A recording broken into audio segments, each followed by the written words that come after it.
Alô, bom dia, estamos de volta nesta quinta-feira, 28 de novembro de 2024, sejam todos bem-vindos. E o México, meus queridos amigos, resolveu peitar o próximo presidente norte-americano, Donald Trump. Explico. Donald Trump disse na semana passada que poderia taxar os produtos mexicanos em 25%. E as razões são muitas, como, por exemplo, a facilitação do México na entrada de ilegais nos Estados Unidos através de sua fronteira. Também o pouco caso mexicano em relação ao contrabando de fentanil para os Estados Unidos, entre outras coisas. Mas nesta possibilidade de supertaxação dos produtos mexicanos, há um problema relacionado à antiga guerra comercial dos Estados Unidos com a China. É que os Estados Unidos de Trump sabem que muitos dos bens de consumo chineses entram pelos Estados Unidos como se fossem produtos mexicanos. A China envia peças para serem montadas no México. Depois de montadas, esses produtos entram nos Estados Unidos como se fossem produtos mexicanos, e Trump sabe que são produtos chineses.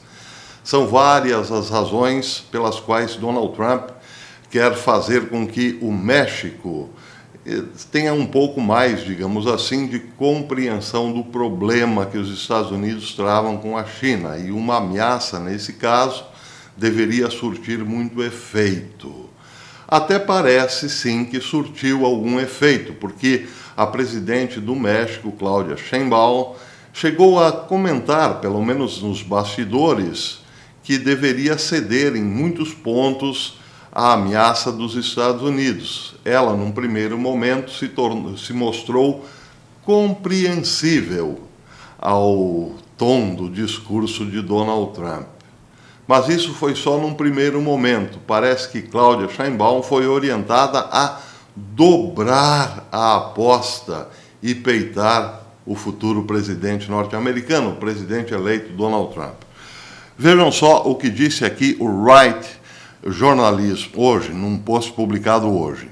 A presidente mexicana Claudia Sheinbaum emitiu uma resposta inflamada à ameaça do presidente eleito Donald Trump, acusando os Estados Unidos de alimentar a violência armada e a crise das drogas que assolou sua nação. Em uma carta oficial, Sheinbaum rebateu as exigências de Trump por ação imediata sobre imigração ilegal e tráfico de fentanil, chamando a abordagem de míope e inflamatória.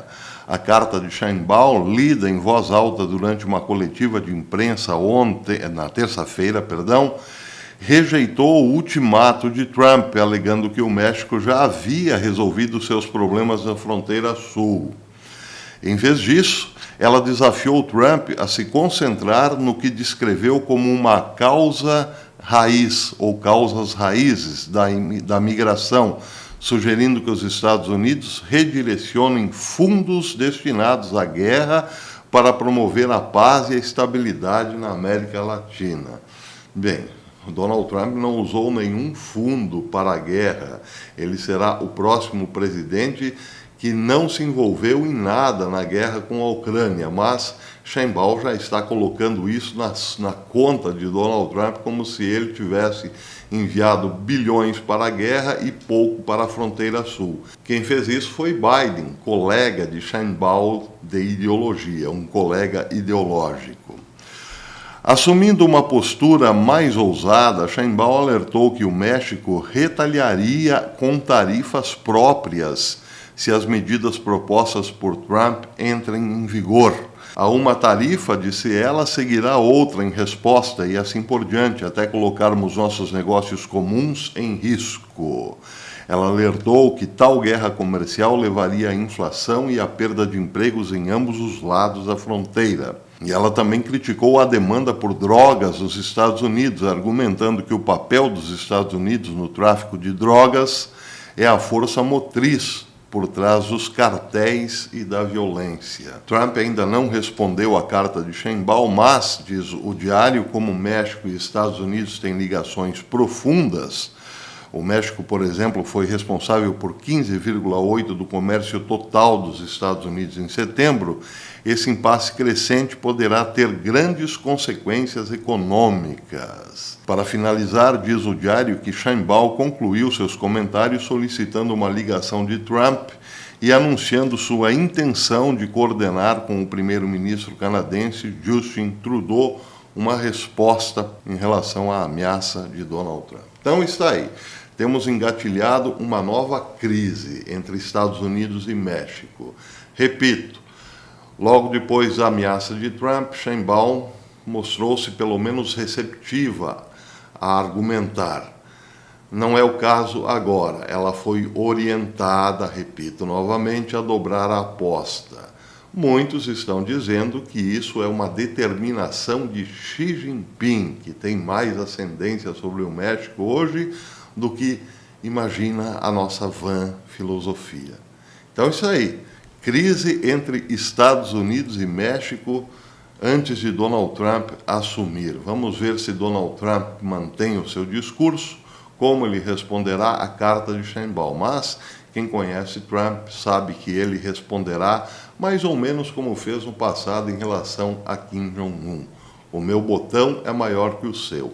Nesse caso aí trata-se, claro, do botão comercial. Mais uma notícia a respeito do futuro governo do presidente Trump.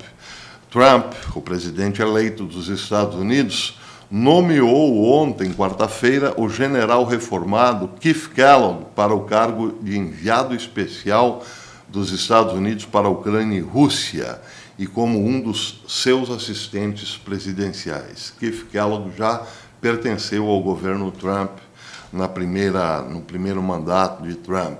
Keith, disse Trump, teve uma notável carreira militar e empresarial, servindo inclusive em funções altamente sensíveis de segurança interna em meu primeiro governo.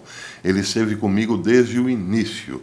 Juntos garantiremos a paz através da força e faremos com que a América e o mundo estejam seguros novamente, anunciou Trump em sua conta no Truth Social. Bem, em relação a Kellogg, essa indicação, o RT da Rússia, o RT News da Rússia, comentou o seguinte: o general reformado apoia a política do American First e defende negociações entre Rússia e Ucrânia para pôr fim ao conflito. Ele lembra que Keith já fez um artigo falando sobre isso no passado e que ele acredita que os Estados Unidos deveriam estabelecer como condição para a Ucrânia que só lhe forneceria ajuda militar e garantiria a sua segurança se Kiev iniciasse conversações de paz com Moscou. Esse é o pensamento do enviado de Donald Trump para a Ucrânia e Rússia. Além disso, de acordo com o seu conceito, a adesão de Kiev à OTAN deverá ser adiada por um longo período de tempo. Ele também tinha escrito anteriormente que é tarde demais para dizer que a Ucrânia será capaz de evitar as consequências do conflito e sair vitoriosa. Finaliza o RT News dizendo que o futuro enviado especial de Trump também apoia a ideia de que o mais importante é impedir a morte de pessoas no conflito. Ele disse, abre aspas, o governo e o povo ucranianos terão dificuldade em aceitar a paz negociada se não lhes devolva todo o seu território. Mas, como disse Donald Trump no Town Hall da CNN em 2023, quero que todos parem de morrer, disse Keith Kellogg. Bem, em relação à tensão entre OTAN e Rússia, aumentou bastante desde ontem. Hal Turner publicou ontem que Kaliningrado, o enclave russo entre Polônia e Lituânia, estava praticamente cercado por tropas da OTAN. Ele disse que aeronaves de vigilância da OTAN tomaram posições de patrulha em todo o entorno da região russa de Kaliningrado. Kaliningrado está agora sob reconhecimento massivo por aeronaves de detecção de radar de longo alcance e outros aviões com sistema de inteligência e rádio e eletrônicos voando ao redor da área. Com a Rússia tendo emitido um OTAN ontem, fechando o espaço aéreo sobre a área de lançamento de mísseis, as tensões ficaram extremamente altas. Mais tarde, disse Hal Turner, que o Ministério da Defesa russa tinha reiterado que uma resposta a Kiev, e aí colocou entre parênteses no texto, e talvez não apenas a Kiev, está sendo preparada, disse o Ministério de Defesa russo. E Hal Turner comentou que as palavras entre parênteses parecem ter causado essa explosão repentina de atividade da OTAN. A Ucrânia tinha lançado vários mísseis de longo alcance fornecidos pelos Estados Unidos contra alvos na região russa de Kursk nos últimos 3 dias, disse o Ministério. A Rússia está preparando uma resposta aos ataques com mísseis americanos ATACMS. Isso quem disse foi o Ministério da Defesa da Rússia. Bem, aqui tem uma imagem que mostra restos de um míssil ATACMS fornecidos pelos Estados Unidos, caído sobre a região de Kursk no início dessa semana. Muito bem, alta tensão. Em relação a Israel, há um princípio de alívio, porque desde as 4 horas da manhã de quarta-feira, horário de Jerusalém, foi decretado um cessar-fogo entre Israel e o Hezbollah. Mas, ao que tudo indica, este cessar-fogo já foi violado, porque, segundo o Jerusalém Post, as forças de defesa de Israel informaram que tiveram que abrir fogo contra suspeitos do Hezbollah que se dirigiam à fronteira sul do Líbano. Então, segundo a IDF, o cessar-fogo foi quebrado, foi rompido, porque a IDF teve que abrir fogo por uma questão de segurança. Os militares disseram em declaração oficial que estão destacados no sul do Líbano e aplicando o cessar-fogo, a violação ao cessar-fogo por uma questão de segurança. Diz a matéria que vários suspeitos do Hezbollah, alguns em veículos, chegaram a cidades e vilarejos no sul do Líbano na manhã de quinta-feira, constituindo uma violação do cessar-fogo que entrou em vigor na manhã de quarta. Como resultado, as IDFs abriram fogo contra os suspeitos. Em sua declaração, os militares disseram que estão também prontos para novas ofensivas, se o problema continuar. Já a Inet.com disse que um futuro incerto aguarda Israel na fronteira norte, mas o cessar-fogo, nesse caso, é o menor dos males. Diz aqui rapidamente, num resumo da matéria, Inet, que para nosso desgosto nacional, ou seja, para desgosto de Israel, aniquilar completamente uma organização terrorista parece ser impossível. O cessar-fogo com o Líbano não é a solução ideal, mas pelo menos, diz o Inet, alivia o estresse sobre os residentes das IDFs, nos dá espaço para reconstruir nossas cidades, facilita o retorno de moradores do norte e fortalece nossa boa-fé internacional. Mas aí a questão que fica é a seguinte: precisamos nos acostumar a ataques de quando em quando, porque o cessar-fogo, nesse caso, ele terá um efeito muito paliativo. Só que a vida precisa continuar, os agricultores precisam continuar com as suas atividades, enfim, teremos que conviver com esse problema porque é impossível solucioná-lo. É impossível, diz o Inet, acabar totalmente com os ataques, ou melhor, com esses grupos radicais terroristas. Essa é a situação dos colonos que vivem no norte de Israel. Bem, por enquanto é isso. Maiores informações, quando tiver mais informações a respeito dessa tensão em Kaliningrado, eu volto.